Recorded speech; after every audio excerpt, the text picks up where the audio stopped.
In 1941, when Japan's empire stretched from Manchuria to the Solomon Islands, few Japanese officers worried about American submarines. Their focus was on carriers, battleships, and surface fleets, the grand duels of the Pacific. But beneath the calm blue waters, a far deadlier enemy waited in silence. American submarines, small, stealthy, and underestimated, were about to become the most feared killers of the Japanese Empire. When the Pacific War began, Japan had one of the largest navies in the world. Its admirals believed submarine warfare would be an honorable extension of surface combat, targeting only enemy warships. The Americans, however, had a very different doctrine. After the shock of Pearl Harbor, U.S. submarines were ordered to conduct unrestricted warfare, to sink anything flying the Japanese flag, whether warship, freighter, or troop transport. This single order would seal the fate of Japan's maritime lifeline. In the first months of war, the results were disappointing.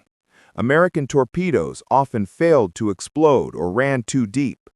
Submarine crews watched helplessly as their prey escaped. But the determination of those crews, men living in steel tubes for weeks, breathing recycled air, hunted by destroyers, never broke. They studied, tested, and learned. By mid-1943, the problems were fixed, and the hunters were ready. For the Japanese, the nightmare began quietly. Ships vanished without a trace. Convoys sent to Rabaul or Truk simply never arrived.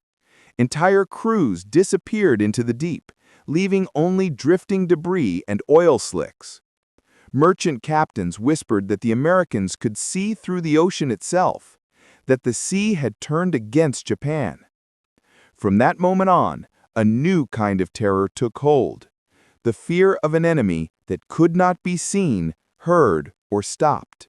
The Pacific Ocean is vast, more than 60 million square miles, yet American submarines made it feel smaller every month. They operated alone, hundreds of miles from base, guided only by radio codes, radar blips, and instinct. These men lived in constant tension. One wrong move meant death by depth charge or suffocation in silence. To the Japanese sailors above, the ocean seemed peaceful, but beneath them, periscopes watched, and torpedo tubes waited. A typical attack began with eerie calm, the submarine's engines cut to silence, officers whispering commands, the crew holding their breath. Through the periscope, the captain saw the target, a freighter loaded with steel, rice, or soldiers. The firing order was given. Torpedoes left the tubes, hissing trails of bubbles toward the unsuspecting ship. Seconds later, a flash, a roar, a rising tower of water. The sea swallowed everything. Survivors would speak of explosions so loud they tore eardrums, of ships breaking apart like toys, of oil fires burning across the waves, and then nothing but blackness. Japan's Navy tried to respond. They organized convoys, deployed destroyers as escorts, and invented new sonar equipment. But American tactics evolved faster. Submarines began operating in wolf packs, coordinating attacks using new radar and radio encryption. Japanese countermeasures often failed because of poor training and limited fuel. By 1944, the hunter and the hunted were no longer equals. American submarines ruled the depths, invisible and unstoppable. To the Japanese merchant mariners, the ocean itself had become a death trap.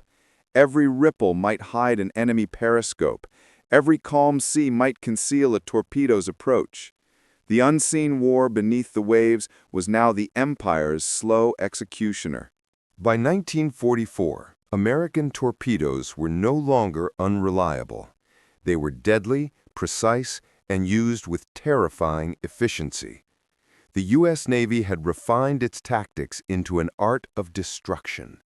Submarines like USS Tang, USS Barb, and USS Trigger became legends, striking Japanese convoys with near supernatural timing.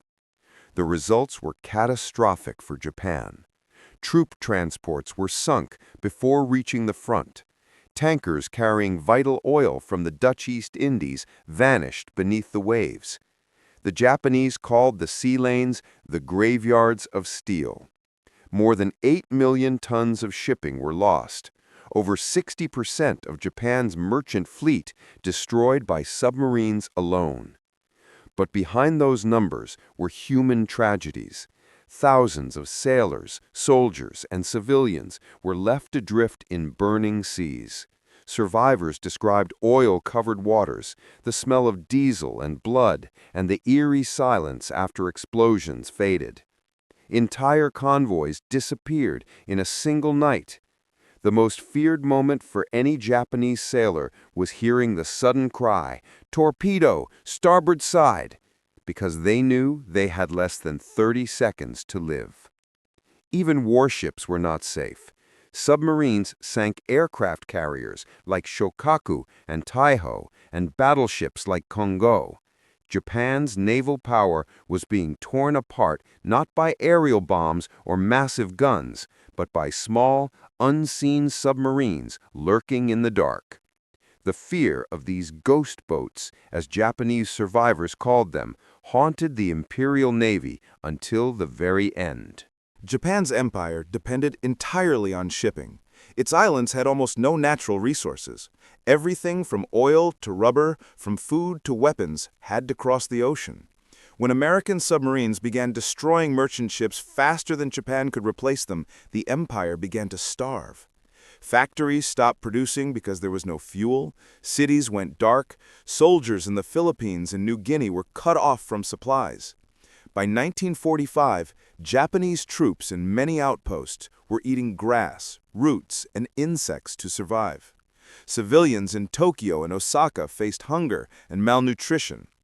The once mighty Imperial Navy couldn't even escort its own convoys anymore. There were too few ships and too little fuel. American submarines had achieved something extraordinary. They had destroyed Japan's ability to fight without ever setting foot on its shores. The sea, once Japan's greatest strength, had become its greatest weakness. Admiral Charles Lockwood, commander of the U.S. submarine fleet, later said, "We didn't have to invade Japan to kill her. We simply cut her arteries." By the end of the war, Japan had lost over 90% of its merchant tonnage. The empire's war machine had been strangled by silence, by men who fought without being seen. When Japan surrendered in August 1945, its surviving sailors told stories not of aircraft carriers or bombers, but of submarines. They feared them more than anything else.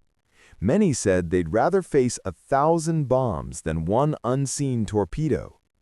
The fear ran deep, not just military fear, but psychological terror of an enemy that could strike anywhere, anytime. American submariners, only 2% of the U.S. Navy, had sunk over half of Japan's entire naval and merchant fleet. It was the most decisive undersea campaign in history. Yet it came at a heavy price.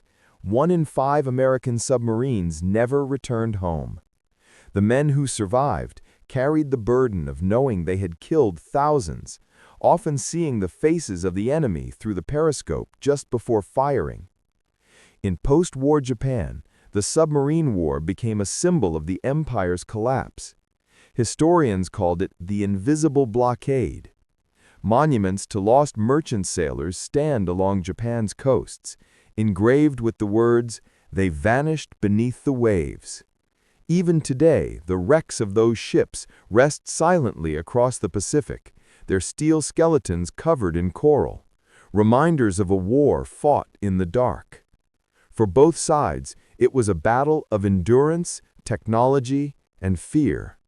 But for Japan, it was a lesson carved into the depths of the ocean, that the greatest threat is not always seen, and that sometimes silence itself can win a war.